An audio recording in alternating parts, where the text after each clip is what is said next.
In this module, we're going to move our Node.js project to a server from a GitHub repo using Git. To keep things organized, I'm going to create a project folder called websites using make-dir websites command. Then change it to the folder using cd websites, and then we can clone our Node.js repository using git clone and then followed by our GitHub URL. This will clone the project into our desired folder.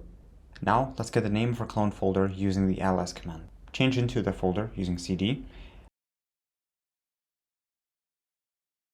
This will get the Node.js script. To install Node.js in npm, run sudo apt install -y Node.js. Once done, we can check the Node.js and npm is installed using node-v to get the node version and npm-v to get the npm package version. Then run npm install to install all of our dependencies in our Node.js project. Depending on your setup, start your project using node app.js, or if you have another file or pre-configured command, start it your way. Now we can set up a reverse proxy to connect our website to our domain. For the reverse proxy, we're going to use Nginx. Check if you have it already installed using nginx-v. If you don't have it, install it using sudo apt install nginx. Press Y to accept. Now let's change into the nginx config directory using cd/etc/nginx. Here are all the files and folders in this config directory. For now, let's focus on two folders, sites available and sites enabled.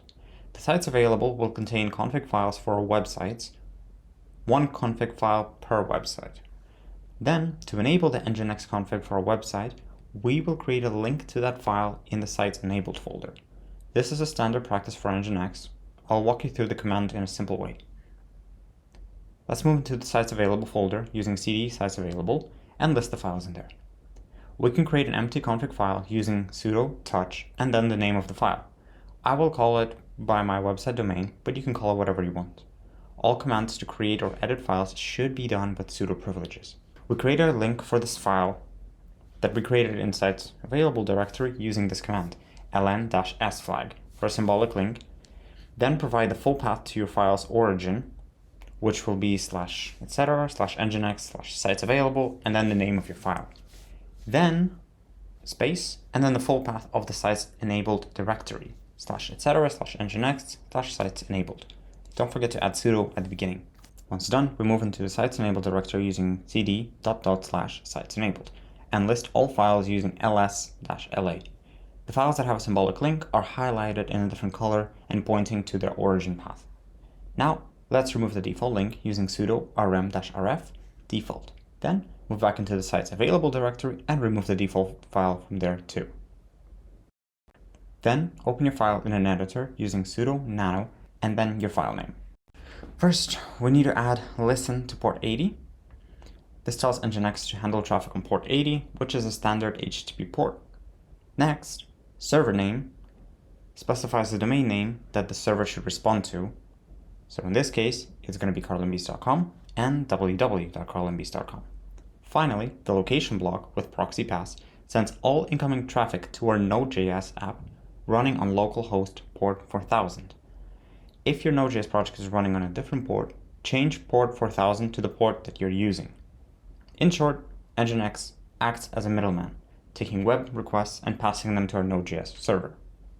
To save our config file, press Ctrl+X, then Y, and then Enter. Now we need to test our Nginx config using sudo nginx-t. If you see these two lines, then our config file is correct. Now we need to restart our Nginx service using sudo systemctl restart nginx. Now navigate to your Node.js project folder and start your Node.js project. Now open your browser and type in the domain name and your website should now load. To finish things off, we need to add an SSL certificate for our website and install a process manager for Node.js. Basically, ensure the website can run at all time. Type sudo apt install certbot. Enter your password if asked. Then press Y to continue. To check that it's installed, we can use certbot-version. Now let's install a certbot plugin for Nginx using this command. Sudo apt install python3-certbot-nginx. Once done, We can start certbot using sudo certbot -- nginx. It will ask for your email address to send reports and register the domain in their system. Just put whatever email you want. Press Y to accept the terms and conditions, and then press N to opt out from them sharing your email with their partners and ads, unless you really want to. Certbot will then access your Nginx config file and return domains that it found. Since I have a main domain and a www.subdomain, I will enter numbers 1 and 2 separated by a space and then press enter. Give it about a minute for them to issue a certificate. We can check that Certbot issued the certificate and set everything up by opening our Nginx config file in etc. Nginx sites available and output the contents of our config file using cat and then our file name. Here, we can see that they added a few certificates and a block to redirect HTTP traffic to HTTPS. Then, we restart our Nginx service using sudo systemctl restart nginx. Next, change into your Node.js project folder and start it up. In your browser, type the domain name, and you should now see that the browser is secured with HTTPS. To make sure that our website is running 24/7, we can install a Node.js process manager called pm2 using this command, sudo npm install-g for global pm2. To add our Node.js website, type pm2 start and then the name of our main Node.js file. In my case, it's called app.js. Then assign a name to this process using --name equal and then the name of your choice. This will start our Node.js project. Then open your website and check that it works.